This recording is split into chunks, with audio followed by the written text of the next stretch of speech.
নমস্কার বন্ধুরা, সবাই কেমন আছেন? আশা করি খুব ভালো আছেন। আপনাদের আশীর্বাদে আমিও খুব ভালো আছি। কাকুলির আরেকটি নতুন ব্লগে আপনাদের স্বাগত জানাই। আজকে শনিবার সেরকম তারা নেই, কিন্তু আবার তারা আছে। তো সকালবেলায় আজকে চলে এসেছি আগে রান্নাঘরে, কারণ রান্নাটা আজকে সেরে নেবো আগে। মেয়ের আছে প্রোগ্রাম। শনিবার সাধারণত স্কুল মেয়ে যায় না, যেহেতু আজকে প্রোগ্রাম আছে ওদের স্কুলে, ফেয়ারওয়েল হবে আজকে।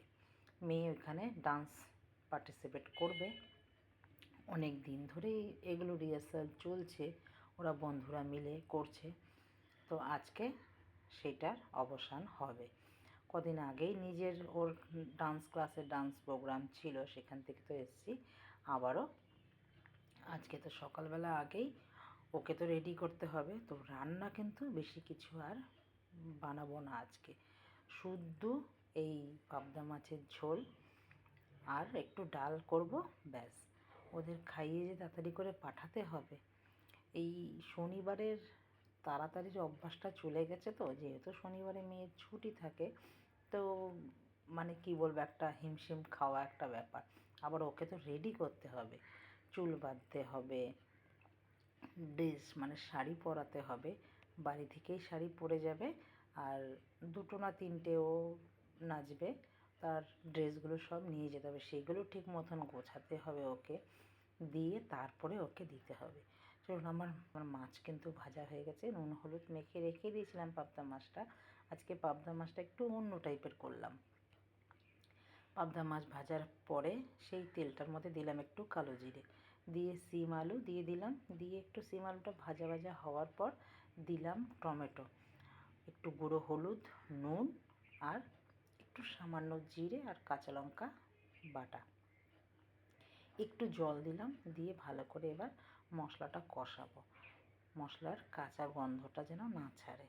এই কষাতে কষাতে একদম হয়ে যাবে যখন, তখন আমি কিন্তু এটার মধ্যে একটু ঢেকে দেব।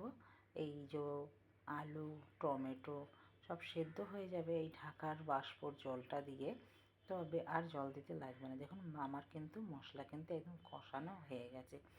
এরকম পাবদা মাছ খেতেও কিন্তু ভাল লাগে। পাবদা মাছ যেইভাবেই খাবেন সেইভাবেই ভাল লাগে। আমি অনেক সময় ভাপা করি, অনেক সময় ধনে পাতা দিয়ে ঝোল করি, অনেক সময় পেঁয়াজ টিয়াজ দিয়ে রান্না করি, সেটাও ভাল লাগে। যেমনি এই আলু টমেটো হচ্ছে এই সিম দিয়ে একটু পাতলা ঝোল খেতেও কিন্তু বেশ ভালো লাগে। পাবদা মাছের টেস্টটাই কিন্তু বেশ আলাদা। আর এখনকার পাবদাগুলো বেশ জ্যান্ত, হয়তো চাষের পাবদা, হয়তো একদম জ্যান্ত পাবদাগুলো, তেমনি বেশ বড় বড় পাশ পাশ। চলুন, ঝোল আমি দিয়ে দিলাম, যেহেতু আমাদের বাড়িতে ঝোল বেশি লাগে, ঝোলটা দিয়ে দিলাম। সিম আলু সব সেদ্ধও হয়ে গেছে। এবার মাছটা 2-4 মিনিট ফুটলে পরেই আমি নামিয়ে নেব। মাছটাও দিয়ে দিলাম, দিয়ে একটু ঢেকে দেব। ঢেকে দিয়ে বাকি কাজ, ওইখানে কি হচ্ছে আবার দেখে আসি দৌড়ে। ওখানে তো সব কিছু গুছিয়ে, সেই ছুটি হবে সেই 5:30। ওকে একটু টিফিনও দিয়ে দিতে হবে, একটু শুকনো টিফিন আমি দিয়ে দেবো। দিয়ে দিলাম ধনেপাতা, ব্যাস রান্না আমার হয়ে গেল। এটা এখন ঢেকে দেবো। এবার এটা হতে থাকুক, তারপরে ওদের আবার খেতে দিতে হবে। খেতে দিয়ে তারপরে ওরা আবার চুলটা বাঁধবো।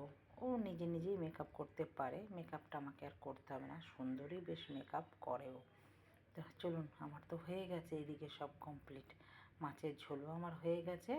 এবার ভাতটা যেহেতু গরম একদম, তো ভাতটা আগে বেড়ে রেখে দিলাম। তরকারিও গরম, ডালও গরম, ভাতও গরম, তাড়াতাড়ি খেতে পারবে না। তো তো ভাত ডাল একটুখানি বেড়ে রেখে দিয়েছি, ওকে একটু খাইয়ে দেবো। এখানে ও সাজাগুজি সব কমপ্লিট হয়ে গেছে। দেখুন, এবার গাজরাটা শুধু একটু লাগিয়ে দিচ্ছি, বেশ ভালো লাগছে বলুন। ও শাড়িটা পরাতে আমাকে ভালো মতন হিমশিম খেতে হয়েছে, কেন সচরাচর তো আমরা এইসব শাড়ি পরি না। আমরা বাঙালিরা যেরকম শাড়ি পরি সেরকম শাড়িই তো পরি। আমার তো অভ্যাস নেই, ইউটিউব দেখে মারাঠিদের স্টাইলের শাড়ি ওকে পরাতে হলো। মানে শাড়ি পরাতেই প্রায় 40 মিনিট লেগে গেছে। তো ও একটু হেল্প করেছে, বারবার ইউটিউব দেখছি, আর এই দিয়ে ইউটিউব হয়ে কিন্তু খুব ভালোই হয়েছে বলুন। অনেক কাজ কিন্তু আমাদের সমস্যাও সমাধান যেমনি হয়, অনেক কাজও আমরা পারি কিন্তু। চলুন আবার হয়ে গেছে, ওর সব কিছু লাগিয়ে দিচ্ছে। ওর স্কুলে গিয়ে এবার বন্ধুরা আছে, মিলেমিশে সব করবে ক্ষণে।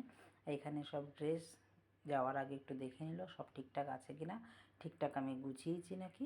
এবার ওর বাবা দিয়ে আসবে, আপনাদের দাদা দিয়ে দোকানে চলে যায়। একটা সুবিধা আমার যেতে হয় না। চলুন এবার সব কাজ তো হলো, মেয়েও বেরোলো, দাদাও বেরোলো, এবার ঘর বাকি রইলো। ঘরের অবস্থা তো ছিটিয়ে রয়েছে একদম। তো ঘরটাও গুছিয়ে নিলাম, মেকআপ, ক্লিপ, সেফটি পিন সব জায়গায় রাখলাম। বিছনাটাও সুন্দর করে গুছিয়ে নিলাম। এবার বাকি রইল কি নিজের খাওয়া আর চান, তারপরে পুজো। এখনও যে টিফিন খাইনি, এখন একটু টিফিন খাবো, এক কাপ চা খাবো। মানে রীতিমতো চললো হচ্ছে। আপনাদের কাছে বলেছিলাম না সরস্বতী ঠাকুর রাখবো কোথায়, এই যে দেখুন এখানে রেখেছি। কেমন হয়েছে সেটাও কিন্তু আমাকে জানাবেন। দেখুন ওর বইয়ের পাশে এই জায়গাটা খালি করেছি, টেরিগুলো নিচে নামিয়ে চান টান করে পুজো টুজো দিয়ে এবার রেস্ট। মানে এতক্ষণে কাজটা একটু মানে মাথার উপর থেকে গেল। তো বন্ধুরা ভিডিওটা কেমন লাগলো, ভিডিওটা যদি কোথাও ভালো লেগে থাকে লাইক কমেন্ট শেয়ার করে চ্যানেলটিকে সাবস্ক্রাইব করে পাশে থাকার অনুরোধ রইল।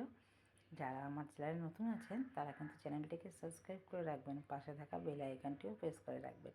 আমি যখন এইরকম ভিডিও আপলোড দেব সবার আগে আপনাদের নোটিফিকেশান পৌঁছে যাবে। দেখা হচ্ছে নতুন ব্লগে, সবাই ভালো থাকবেন।